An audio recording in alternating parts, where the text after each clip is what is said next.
Good afternoon. We're going to carry on with chapter 9 of Percy Jackson, and let's see what's going to happen. I laugh nervously. A what? Do not take this lightly, Chiron warned. I'm not talking about some tinfoil covered zigzag you'd see in a second grade play. I'm talking about a 2-foot long cylinder of high grade celestial bronze, capped on both ends with god level explosives. Oh? Zeus's master bolt, Chiron said, getting worked up now. The symbol of his power, from which all other lightning bolts are patterned. The first weapon made by the Cyclops for the war against the Titans. The bolt that sheared the top off Mount Etna and hurled Kronos from his throne. The master bolt, which packs enough power to make mortal hydrogen bombs look like firecrackers. And it's missing? Stolen, Chiron said. By whom? By whom, Chiron corrected. Once a teacher, always a teacher. By you. My mouth fell open. At least, Chiron held up a hand, that's what Zeus thinks. During the winter solstice, at the last council of the gods, Zeus and Poseidon had an argument. The usual nonsense. Mother Rhea always liked you best. Air disasters are more spectacular than sea disasters, etc. Afterwards, Zeus realised his master bolt was missing, taken from the throne room under his very nose.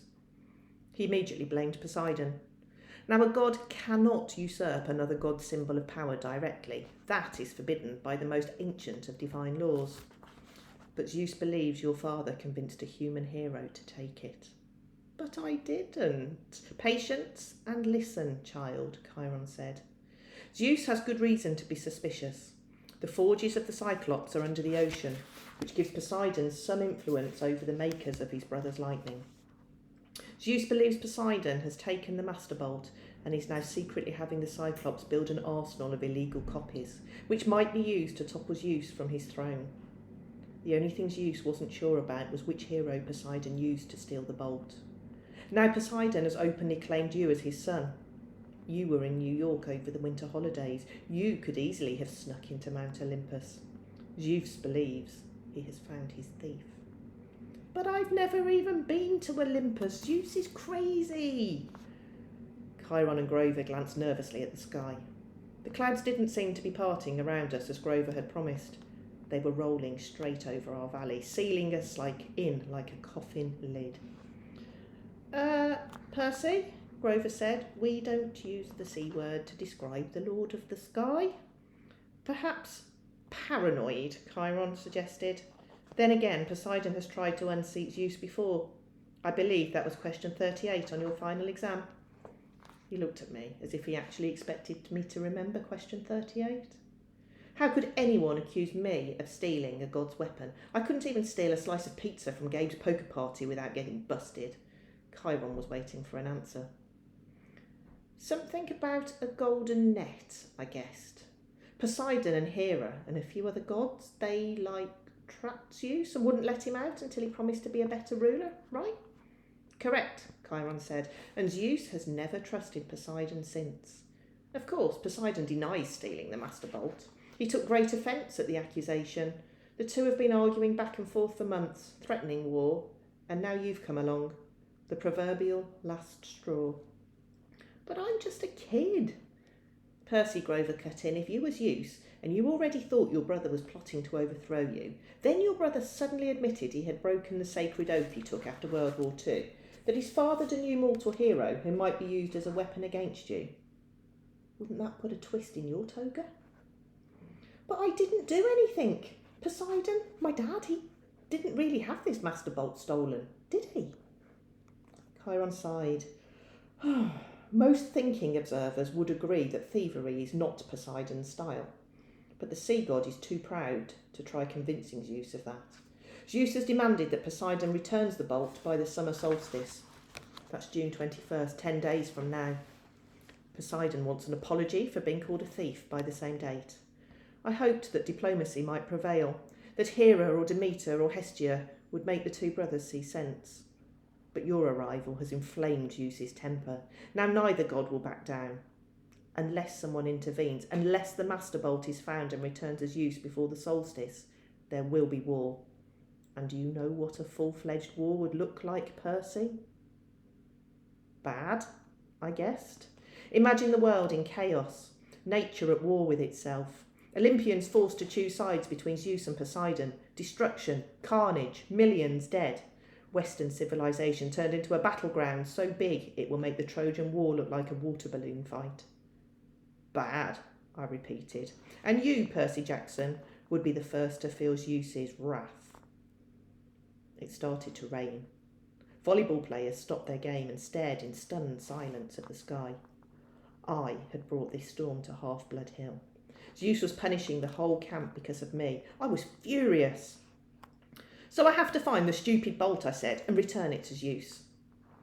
What better peace offering, Chiron said, than to have the son of Poseidon return Zeus's property? If Poseidon doesn't have it, where is the thing? I believe I know. Chiron's expression was grim. Part of a prophecy I had years ago. Well, some of the lines make sense to me now. But before I can say more, you must officially take up the quest. You must seek the counsel of the oracle. Why can't you tell me where the bolt is beforehand? Because if I did, you would be too afraid to accept the challenge. I swallowed. Good reason. You agree then? I looked at Grover, who nodded encouragingly. Easy for him. I was the one Zeus wanted to kill. All right, I said. It's better than being turned into a dolphin. Then it's time you consulted the oracle, Chiron said. Go upstairs, Percy Jackson, to the attic. When you come back down, assuming you're still sane, we will talk more. 4 flights up, the stairs ended under a green trapdoor. I pulled the cord. The door swung down and a wooden ladder clattered into place. The warm air from above smelled like mildew and rotten wood and something else. A smell I remembered from biology class. Reptiles. The smell of snakes. I held my breath and climbed. The attic was filled with Greek hero junk. Armour stands covered in cobwebs. Once bright shields pitted with rust. Old leather steamer trunks plastered with stickers saying Ithaca, Circles, Circe's Isle and Land of the Amazons. One long table was stacked with glass jars filled with pickled things. Severed hairy claws, huge yellow eyes, various other parts of monsters. A dusty mounted trophy on the wall looked like a giant snake's head, but with horns and a full set of shark's teeth. The plaque read, Hydra Head No. 1, Woodstock, New York, 1969. By the window, sitting on a wooden tripod stool, was the most gruesome memento of all, a mummy. Not the wrapped in cloth kind, but a human female body shriveled to a husk. She wore a tie-dyed sundress, lots of beaded necklace, and a headband over long black hair. The skin of her face was thin and leathery over her skull, and her eyes were glassy white slits, as if the real eyes had been replaced by marbles. She'd been dead a long, long time. Looking at her sent chills up my back, and that was before she sat up on her stool and opened her mouth. A green mist poured from the mummy's mouth, coiling over the floor in thick tendrils, hissing like 20,000 snakes. I stumbled over myself trying to get to the trapdoor, but it slammed shut. Inside my head I heard a voice slithering into one ear and coiling around my brain. I am the spirit of Delphi, speaker of the prophecies of Phoebus Apollo, slayer of the mighty Python. Approach, seeker, and ask. I wanted to say, no thanks, wrong door, just looking for the bathroom. But I forced myself to take a deep breath. The mummy wasn't alive. She was some kind of gruesome receptacle for something else, the power that was now swirling around me in the green mist. But its presence didn't feel evil, like my demonic maths teacher, Mrs. Dodds, or the Minotaur. It felt more like the 3 fates I'd seen knitting the yarn outside the highway fruit stand. Ancient, powerful, and definitely not human. But not particularly interested in killing me either. Excuse me. I got up the courage to ask, what is my destiny? The mist swirled more thickly, collecting right in front of me and around the table with the pickled Monster Park jars. Suddenly there were 4 men sitting around the table playing cards. Their faces became clearer. It was Smelly Gabe and his buddies. My fists clenched, though I knew this poker party couldn't be real. It was an illusion, made out of mist. Gabe turned towards me and spoke in the rasping voice of the oracle. "You shall go west and face the god who has turned." His buddy on the right looked up and said in the same voice, "You shall find what was stolen and see it safely returned." The guy on the left threw in 2 poker chips, then said, "You shall be betrayed by one who calls you a friend." Finally, Eddie, our building super, delivered the worst line of all. "And you shall fail to save what matters most in the end." The figures began to dissolve. At first I was too stunned to say anything, but as the mist retreated, coiling into a huge green serpent and slithering back into the mouth of the mummy, I cried, "Wait! What do you mean? What friend? What will I fail to save?" The tail of the mist snake disappeared into the mummy's mouth. She reclined back against the wall, her mouth closed tight as if it hadn't been open in 100 years. The attic was silent again, abandoned, nothing but a room full of memories. I got the feeling that I could stand here until I had cobwebs too, and I wouldn't learn anything else. My audience with the oracle was over.